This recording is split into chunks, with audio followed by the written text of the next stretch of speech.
we heard a lot today about the reality that we are facing and the urgency to move forward with the transition.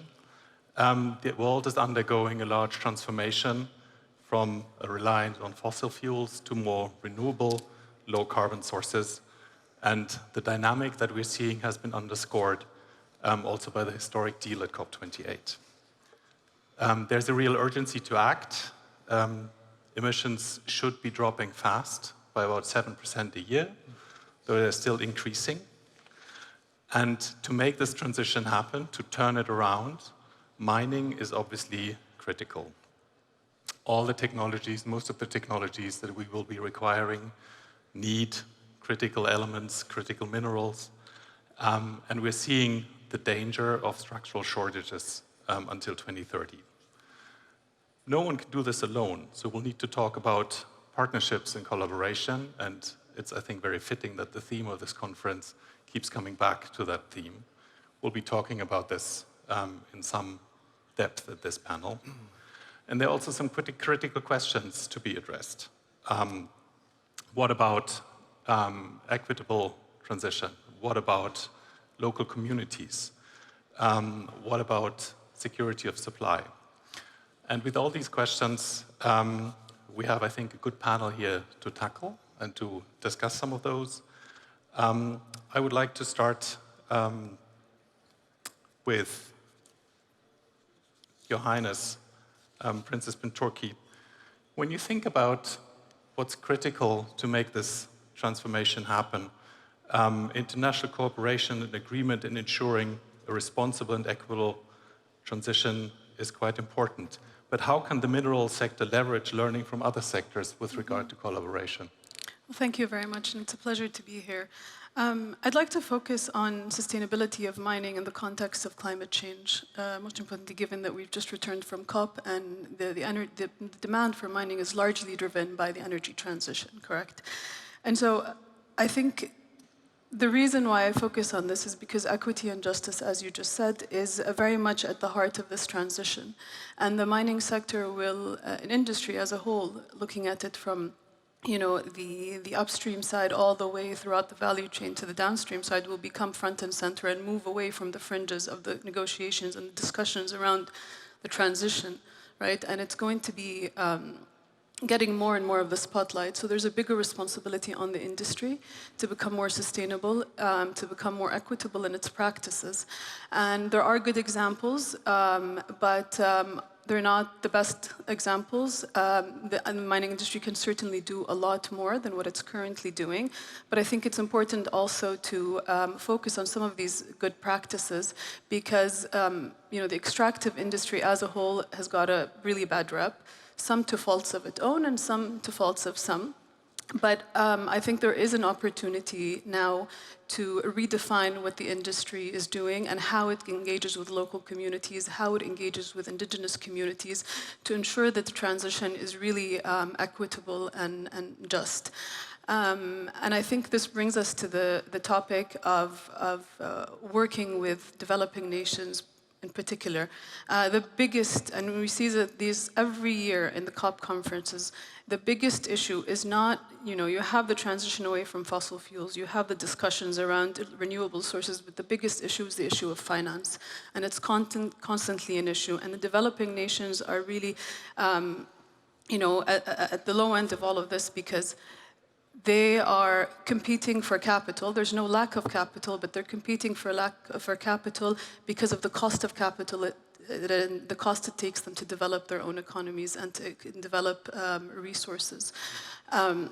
And that is a big, important factor when we're looking at the mineral transition, the energy transition, and the role of minerals. How can everyone from the investment side to the developers, to the refiners or the developers of resources think about the solutions that will actually benefit these communities and ensure that they have the capacities in order to bring projects into bankability?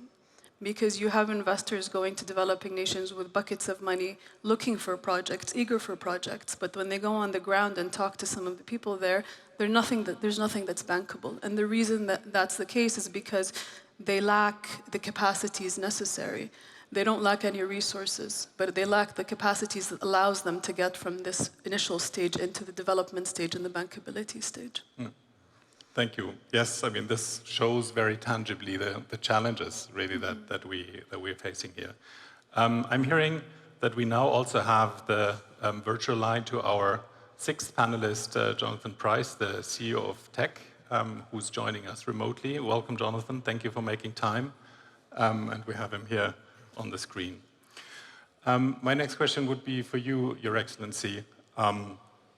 Given the global trends about the critical minerals that we've been hearing about, and also the kingdom's rapid growth and the priorities that's been given to these industries, to these materials, what are the investment areas that you see as a priority for the kingdom with regard to the energy transition? I think we need to keep in mind, first of all, the global context. The kingdom today is a bigger player on many fields, many sectors. It's more integrated in the global economy, and it's contributing positively to solutions that will help alleviate some of these challenges that we will face globally. The global context, if I may, is challenging in several areas. First of all, the demand that we are going to see a surge in is going to be huge. In the next 16 years, more than double demand for minerals that are critical minerals or rare earth minerals, that elements that actually go into, as Her Highness said, into the energy transition process. On top of that, we have over the next 10 years, 20, 30 years, from now until 2050, the extracted minerals that are required will need to grow fivefold. That's around 3 billion tons of cobalt, nickel, lithium, and other critical elements, and rare earth elements as well. And just to give an example, what goes into an electric vehicle in terms of minerals is 5 times, 6 times more than what goes into an internal combustion engine car. I'm not plugging the internal combustion engine car, but we need to be realistic in terms of what we need to do to get that supply. And we need to invest a lot in it. Same thing for wind farms. Wind farms require 9 times more minerals than a gas plant, for example. So there is a challenge there. There is a challenge in supply. Overall, I think the main challenge is the concentration of the development process, and there is room for that to be disrupted or complemented as we all move towards availing that supply. A third challenge or important area is sustainability and environment.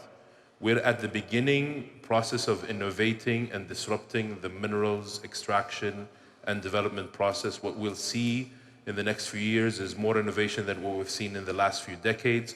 This is the time to try to think sustainably and environmentally without affecting certain, let's say, local communities' fair access to these resources that they have. I think we have a rare opportunity as we're making investments more lucrative and say more, the exploration process more clear, and the risks of the investment shorter, we can also make that more clean at the same time. And you add to that trade tensions, geopolitical uncertainty, that also goes into the mix. The kingdom, I think, has, as you said, prioritized renewables. And not only that, you know, we want in 2030, 50% of our energy utility demand to come from renewables, but it also sends a signal that the kingdom is going to continue to invest in this. The momentum is huge. On top of that, we have local industries, such as electric vehicles. We went from nothing, from no vehicles before Vision 2030 to 500,000 vehicle capacity by 2030 annually, and mostly EVs. So that tells you that the momentum is huge. And on top of that, we're investing in sectors globally that will help the mining industry. Locally, what we want to focus on is these sectors or products that we have decided to be leaders in, that will require minerals and that will contribute to the energy transition. But also, we have to diversify our economy, right? And the best way to diversify your economy is not only sell the idea of local demand, you need to attract people to the platform that Saudi Arabia is becoming. And we need to use that platform to develop more complex products that will rely on minerals, rely on the technologies that will rely on minerals and help our investors and partners export competitively, regionally and globally. Thank you. Thank you for sharing these priorities, and maybe now shifting gears and turning towards the industry and the players that are active in the space. Jonathan, over to you. Based on what we've been hearing on the transition requirements that we're facing, what are the most pressing actions from an industry perspective with regard to governments, local stakeholders, customers, suppliers, etc., to make progress and move forward along the lines of what's needed to make this transition a success? Yeah, thanks, Cornelius, and pleasure to be joining you all today. I think we've just heard the last speaker talk about the need for the significant increase in supply over the coming years to enable the energy transition through critical minerals. And in particular, copper is front and center in that, with a need to double copper supply through to 2050, from 25 million to 50 million tons per year. I mean, that is a huge challenge relative to where we stand right now.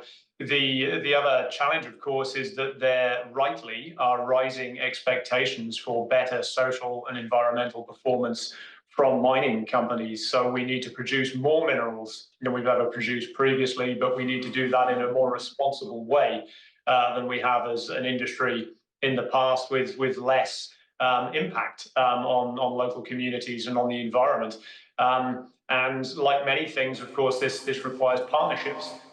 So on the supply side of this, we need to get mines permitted more quickly. There's been a lot of talk about the fact that bringing a new copper mine from project inception through to production can take more than a decade. Well, we don't have a decade. In the next 10 years, we expect a need to increase copper supply by 6.5 million tons. And if we don't start building those mines right now, we'll get nowhere near that number. So we need to work as industry with government and all stakeholders collaboratively to solve this timing issue.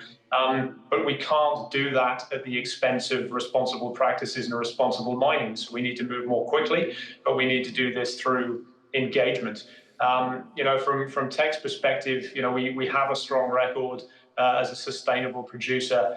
We're not going to let our standards slip here as we look to accelerate our investment in new supply. In fact, we want to strengthen those standards and build a track record of providing value and benefits to communities, to indigenous communities, so that they are not just seeing us assisting in a global sense, i.e. that we're providing commodities to sell to companies around the world to use to build renewable infrastructure or for electric vehicle production, but we're also providing local benefits. And we're seeing these local benefits in those communities, whether that's through employment. We heard about capability building. That's incredibly important as well. There are a number of ways in which we can put those priorities front and center in how we work. The other thing that the industry has to focus on is not just new mines, of course, which are absolutely going to be required, but also how we can reuse metals. I mean, copper is infinitely recyclable, and we need to recover as much copper in use as we can and continue to recycle that. And that goes for other commodities as well. We operate a zinc and lead smelter and refining complex in British Columbia, Canada, where we've been recycling batteries for many years. We're looking now to extend that recycling facility for lithium-ion batteries, because with this first wave of electric vehicles, there's going to be batteries available for recycling. There's nothing like that in Western North America at the moment, and therefore companies across the mining sector aren't just looking to build new mines, we're looking for opportunities to recycle. And that's a way of course, increasing metal supply into the industry while not creating more environmental impact through development of new mines. So there's never one answer to this. There's going to be multiple answers required, but we need more supply, less impact than ever before. And they might sound like sort of opposing themes, but if we do this well, we can achieve all of the above, I believe. Thanks, Jonathan. I mean, just to continue in the same notion, Mana, you've been doing a lot of development, specifically in Africa, but also in other places with Ivanhoe. What are your learnings? What are your best practices, so to say, to strike this balance between being fast, being quick to market, and still maintaining responsible practices and community considerations? I would basically start by saying it's definitely not fast. We joke and say we became an overnight success after 27 years of hard work. It takes many years to make great discoveries. It took us about 27 years to discover and develop Kamoa-Kakula, which will be the third largest copper producer at the end of this year in the world. We've also recently made 2 new discoveries in the DRC, but what I think it means is there's a great opportunity for Africa to work with developed countries, especially through funding. Her Royal Highness really raised a valuable point. It's sometimes about access to capital, infrastructure development. A lot of what we do on the mine is dependent on the infrastructure that we have to rely on to get our products to market. And it's also about not just what you mine, as much as we mine a transition metal in copper, it's how you mine. There's a big focus on environmental responsibility internationally, but if you mine in developing countries such as Africa, your social conscience is extremely important. It's extremely important to take your host communities together with you, local employment, local procurement, incubate businesses as part of your supply chain. When it comes to starting logistics service providers, for example, use your local communities and capacitate them to be part of your business. Don't just hire in big international companies because it's the easy way to do things. I think we as a mining community have a long way to go to realize that it's not always the best solution to take the easy solution. We have to take our host countries with us on the journey. And then, there's certain countries that's just much more amenable to responsible mining. We're very blessed where we operate that we can use hydropower to power our mine. But there's a lot more work to be done in terms of our logistical chain. We want to move away from trucking. We want to move onto the Lobito corridor that's being developed. It's been funded by some of the superpowers, which we are very grateful for because it will really be transformative for our business.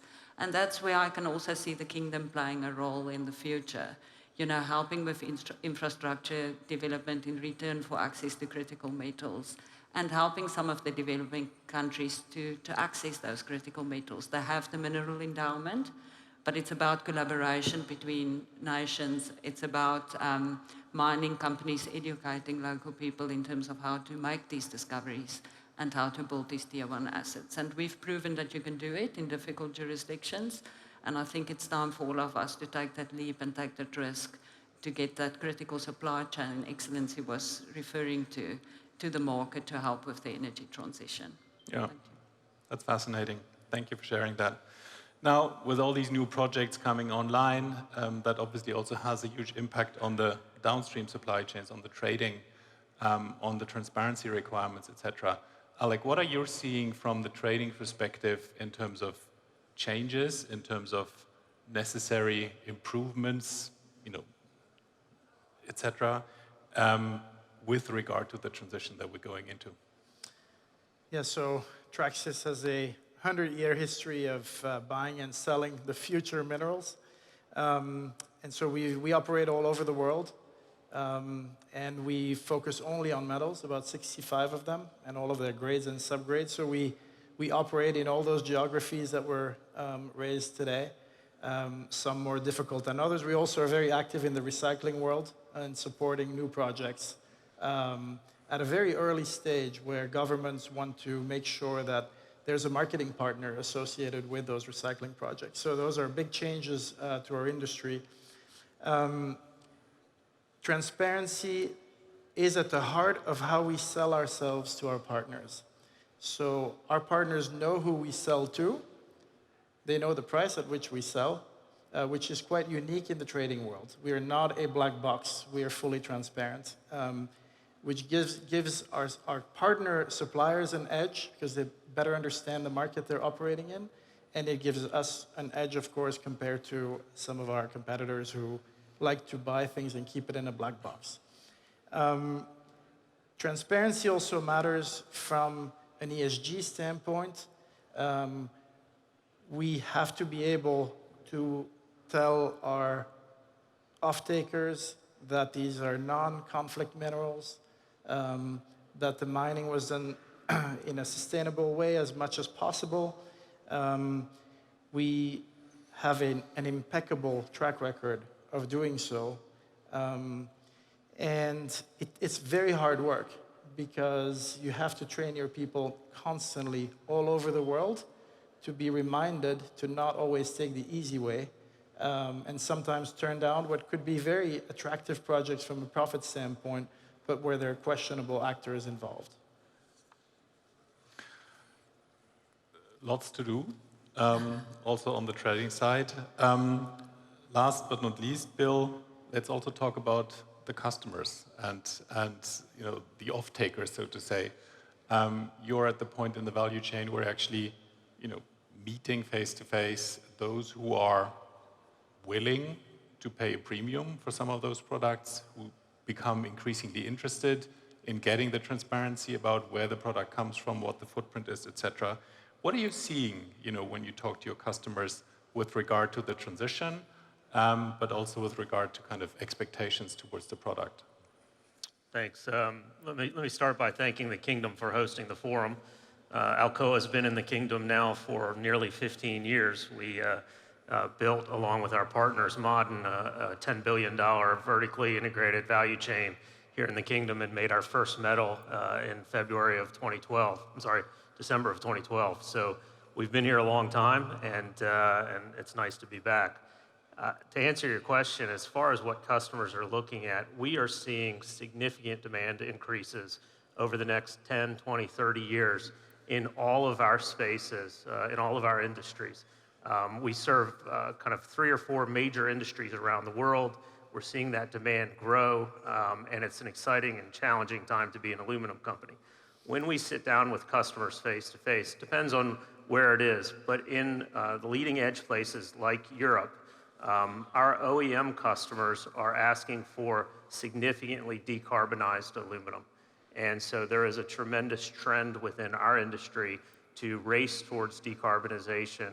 And we've done a lot of that. We've gotten ahead of that, but there's other players in the industry that are doing that also. But when you're sitting down with the OEMs, for instance, in Europe, they're looking for a lower carbon aluminum. And we're in the process of working on a couple of different technologies that can take it a step change lower, but that's really what's driving our customers. They're also looking for a completely vertically integrated, sustainable value chain. That's the thing that we're starting to see more of, and that is customers who are saying, hey, can you commit to us that this is a sustainably mined, refined, smelted product? And so the expectations of both our customers and most of our stakeholders are escalating quickly. Thank you. Thanks, Bill. Maybe with regard to time, to close us out, 2 quick questions. First to you, Your Excellency. There's a lot of, chicken and egg elements in here. There's, many changes that are not yet entirely clear how they will play out. What are, in your perspective, the 1, 2 key pillars that really help to accelerate the development? Sure. In the mining industry, I believe what we need to see, first of all, we need to keep in mind that the world is ready for disruption. In the previous panel, the Inflation Reduction Act and the disruption to capital flows was mentioned. I think today we realize the enormity of the demand, and we realize the need to develop that supply in a new way. The current ways are not sustainable or actually satisfactory to that size of the demand. So I really think, and specifically if you talk about this region, Saudi Arabia being in the heart of it, the super region, Central Asia, Middle East, and Africa, and what's going to happen. Vision 2030 is just an example of what can happen, what we can see more of in terms of stability, but unlocking potential and prosperity. I really think the players should focus on policy and regulation, creating the right environment for innovation and investment to follow on, and creative finance as well. Two, investments. We need to work together to shorten these required investment time horizons, develop new ways to work together and improve the returns and de-risk. Three, technology and innovation. This is essential, whether it's better extraction, better accuracy in discovery, better development, and so on and so forth. And lastly, collaboration. If you look at the room here, everyone here will play a big role in the future of this economy and the future supply of minerals and the energy transition as a result. I think real collaboration, not just agreeing on a position and then using that position to strong arm one group or another, etc. It's about real day in, day out collaboration that leads to unlocking the constraints in front of many of our challenges and coming up with solutions. And I think Saudi Arabia and the Future Minerals Forum is the seed of that. You know, we demonstrated whole of government, whole of society approach to transformation. I think this will be a whole of industry approach to this transition and future economic potential. And I think Saudi Arabia is a long-term, strong, reliable partner in that group. Yeah, thank you. And thank you also for teeing that up very nicely, the collaboration theme. For Your Highness, maybe to share very short concluding remarks on what's the secret sauce? I mean, collaboration is easily said and not so easily done. What can everybody in the room kind of take away in terms of collaboration when they come home and say, okay, we will do this now? What's the secret sauce for collaboration? So I think I've been working in the energy and climate sector for quite a while, and over a decade, to know that there is no secret sauce. I think the energy transition will be messy and it will be disruptive, as His Excellency mentioned. And I think demand for critical minerals, while the end goal is clear in a sense, the growth will not be linear.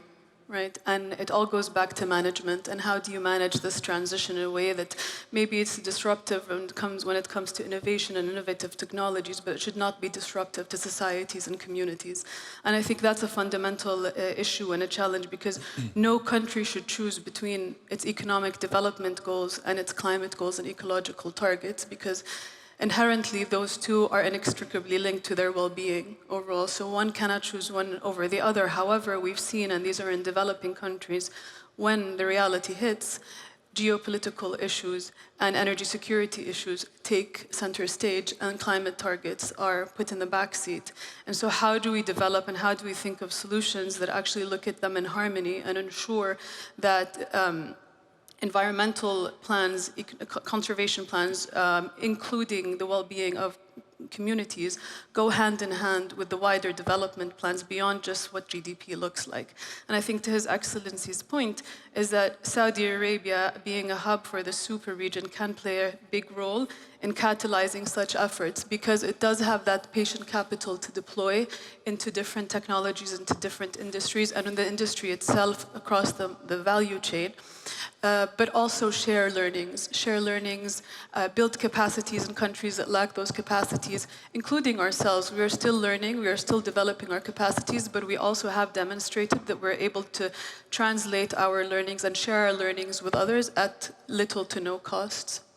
Thank you very much. And thank you very much to all of our panelists today for this discussion, for some of those insights.